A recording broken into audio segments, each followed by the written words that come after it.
2025년 7월 8일 화요일 참 좋은 날 오늘의 묵상입니다. 허글 묵상 가족 여러분 평안하시죠? 오늘의 묵상 본문은 창세기 24장 61절에서 67절입니다.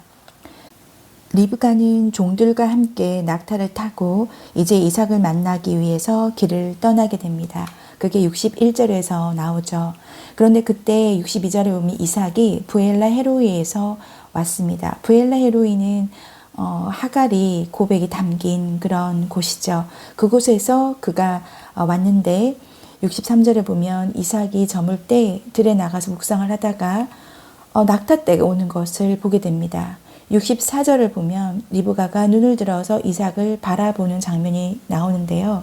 드디어 이삭과 리브가가 첫 만남을 짜잔 하고 하는 거죠. 자, 여러분 여기서 리브가의 모습으로 오늘 우리가 조금 시선을 달리 하겠습니다. 어제 묵상과 오늘 묵상까지 이어서 본문이 연결되는데요. 리브가는 먼저 모르는 사람에게 배려를 했어요. 베풀었던 배려를 통해서 평생 반려자를 소개받게 됩니다. 모르는 사람에게 베푼 배려가 뭐였어요? 먼 길을 온 늙은 종에게 어떤 사람에게 물을 제공했고 그 먼 길을 왔기 때문에 그 사람에게 낙타에게조차 물을 주는 그런 배려를 했습니다. 립가는 그렇게 먼 길을 온 낙타에게 물을 주는데 낙타는 한 번에 100에서 150리터의 물을 마실 수 있으니 그 여러 10마리의 낙타에게까지 물을 줄 정도의 배려심이 있는 리브가였던 거죠. 자, 그런데 리브가는 두 번째 그렇게 베풀고 나서 후대하는 선물을 받게 됩니다. 내가 살 수 없었을 뜻밖의 큰 은혜죠.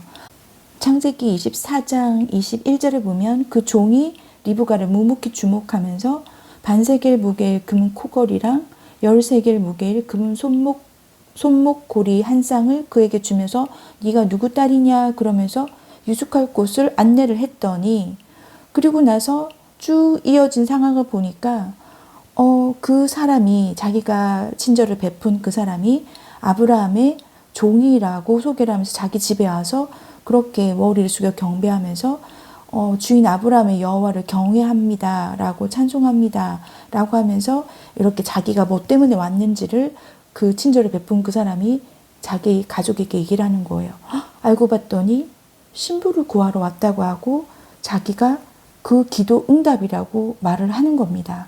그러면서 결과적으로는 리브가는 선택의 상황에 놓이게 되죠. 되어져 가는 상황을 보니까 마음에 감동이 오지 않았겠습니까? 과연 리브가가 그가 준 그 아주 매력적인 선물에 마음이 갔던 걸까요? 그렇지 않을 겁니다. 리브가는 어제 분명히 우리가 나누어 봤던 것처럼 원수의 성문을 얻을 축복을 받을 만큼 그만큼 과감한 순종을 할 수 있는 믿음의 소유자였던 거죠. 자, 그래서 오늘 본문에서 드디어 그렇게 따라온 리브가가 이삭 남편이 될 사람과 첫 만남을 가집니다. 64절에 보면 눈을 들어서 먼저 바라봤고요. 종에게 누구냐라고 물어봄으로써 정체를 알아봤습니다. 그 다음에 한 행동이 아주 중요하죠. 너울을 가지고 자기의 얼굴을 가리게 됩니다. 이것은 겸손과 존경의 마음을 담은 표현이었고 신랑을 맞는 신부의 아주 정숙한 태도입니다. 오늘 우리가 리브가의 모습에서 배워야 할 부분, 내가 적용해야 될 부분은 무엇일까요? 제가 얼마 전에 글을 쓴 것이 있는데 여러분한테 한번 읽어드리겠습니다. 맞선을 보다라는 제목의 글인데요. 읽겠습니다. 하나님 아버지의 딸로도 충분히 행복하고 좋습니다. 아버지의 사랑으로 성령님의 안아주심으로 예수님의 공감하심만으로도 충분히 감사합니다. 온전히 치유하심으로 인해 건강해진 저는 이제 23살의 장성한 처녀가 되었습니다. 아버지의 사랑하심이 14살에서 더 이상 자라지 못했던 저를 치유하시고 소명을 주셨습니다. 사모가 된 지 9년차가 되었으니 저의 나이는 이제 23살의 아리따운 처녀입니다. 그냥 아버지의 품 안에서 사랑만 받는 딸이어도 충분합니다. 그런데 이제는 아버지께서 저에게 자꾸 맞선을 보라 하십니다. 저는 그냥 아버지 사랑 안에서만 지내고 싶은데 시집을 보내고 싶어 하십니다. 맞선의 상대는 예수님이라고 하십니다. 그분은 그냥 먼 발치에서 보면서 흠모했었던 분이었어요. 어떻게 저런 분이랑 나를 결혼시키려고 하시지? 내가 어떻게 저런 고귀하고 아름다우시고 멋진 분과 맞다고 생각하시지? 그래도 내가 가장 사랑하는 울 아버지 생각이 그러하시다셔서 순종했습니다. 맞선을 보았던 나를 잊지 못합니다. 나의 아픔을 알아주셔서 너무 감동이었습니다. 이런 나임에도 괜찮다 하셔서 너무 울었습니다. 맞선 자리에서 그리 울어버려도 되나 싶어 많이 창피했습니다. 아직은 정혼만 한 상태라서 조심 또 조심하며 신부 수업을 받고 있습니다. 저의 소망은 이제 하나뿐입니다. 그래서 저의 묘비명에는 이것 한 줄만 새겨지면 됩니다. 하나님께 가장 예쁨 받았던 예수님의 순결한 신부 임금주 이곳에 잠들다. 아버지의 바람대로 순결한 신부가 되기 위해 오늘도 말씀 앞에 섭니다. 십자가 앞에 엎드립니다. 아버지 도우소서, 성령님 힘을 주소서. 아멘. 자, 여러분 제가 쓴 글을 읽어드린 이유를 말씀 안 드려도 아시겠죠? 우리는 리브가의 모습처럼 예수님 앞에서 재림하실 예수님 앞에서 정숙한 신부입니까? 우리 모두는 내가 남자든 여자든 상관없이 재림하실 예수님 앞에 신부의 신분입니다. 신랑 맞을 준비는 잘 하고 계시나요? 마태복음 25장 1절에서 13절에 보면 열처녀 비유가 나오죠. 신랑을 맞이하러 가야 되는데 슬기 있는 자는 기름을 준비해서 등불을 준비하고요. 미련한 자들은 등불이 꺼져가서 기름을 나눠달라 하는 바람에 신랑이 오는데 기름 준비를 못해서 신랑을 맞이하지 못합니다. 그런데 너무나 놀라운 얘기는 뭐냐면 예수님이 신랑이신데 마태복음 25장 12절 13절에 보면은 진실로 너희에게 이르노니 내가 너희를 알지 못한다라고 얘기를 하십니다.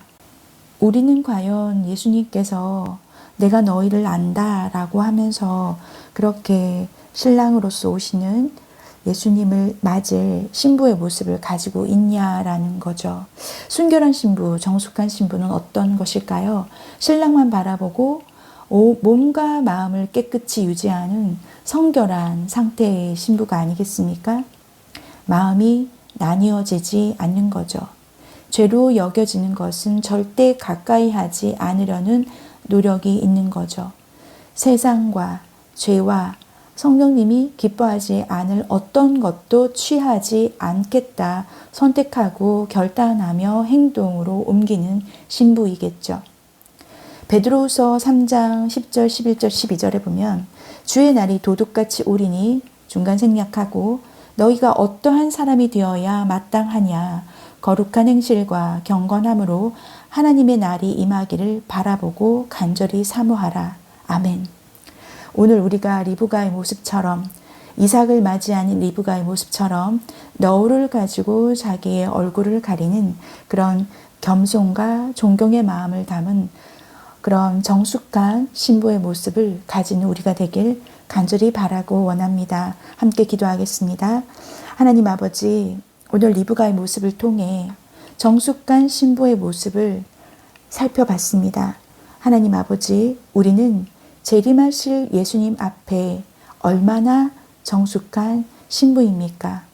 신랑을 맞을 준비는 잘하고 있는지 스스로 돌아보게 하시고 우리가 예수님을 맞이하기 위하여 기름을 준비하는 그런 슬기로운 처녀가 될 수 있도록 주님 축복하여 주시옵소서. 내가 거룩한 행실과 경건함으로 하나님의 날이 임하기를 바라보고 간절히 사모하는 정숙한 신부의 모습을 가지기를 원합니다. 성령님 도와주시옵소서. 하나님께서 오늘 우리에게 주신 이 말씀으로 우리를 돌아보아 오늘 하루도 하나님 앞에 승리하기를 원합니다. 이루실 주님을 찬양하며 예수님 이름으로 간절히 기도드립니다. 아멘. 아멘 하신 여러분의 오늘 하루에 하나님께서 기뻐하실 성결한 모습이 꼭 있기를 축복합니다. 승리하십시오.